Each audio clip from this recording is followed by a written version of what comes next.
What's up, everyone? Austin Wilson here. I am the manager over at the Sac store, and we're going to talk about striper fishing on the Sac River. You know, the Sac River is actually picking up for the stripers. There's been a lot of guys catching some nice fish.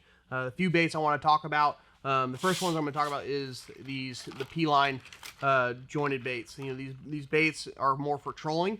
I like the Fire Tiger more for your dirty water, and then the more silver and chrome or chrome and black more for your clear water. So, you know, up and down the Sacramento, the water conditions kind of change a little bit.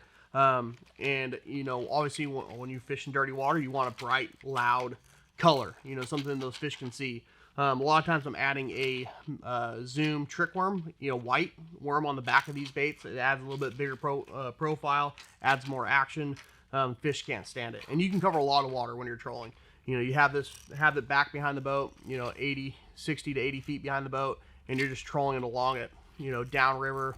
You want to just go a little bit faster than the current, keeping that bait down. And, you know, a lot of times those fish are just going to rip the rod out of the rod holder. It's going to be super fun. But this is a great way to just cover a lot of water. If you're not a big trolling guy and you like to cast and wind, I really like, you know, the Sneaky Pete. You know, the Sneaky Pete's great for current.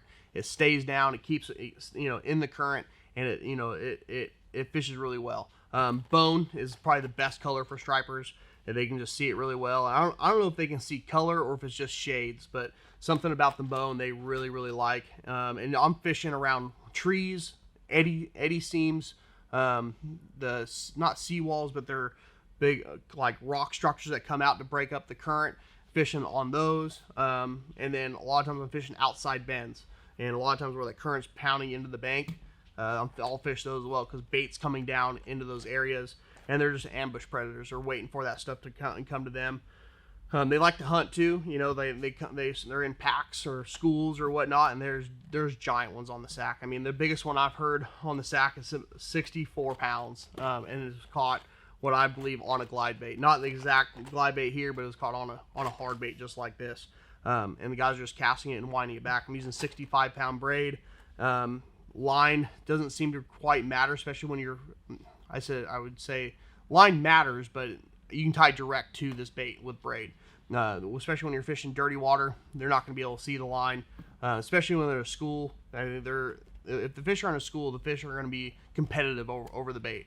You know, they're going to try to get it before another fish does. So the Sneaky Pete's a great bait to catch some of those giant stripers. If you see them start busting on the surface, you know, chasing bait, and you have a topwater in your hand, I really like the Cotton Cordell pencil popper. The Cotton Cordell pencil popper casts a mile. It's super heavy in the bait, and or in the back end of the bait, so you can cast it a long ways. Colors, I like the red and white, the chrome and black, the bone, all black. I mean, it kind of all depends on, you know, your personal preference on what you like to fish.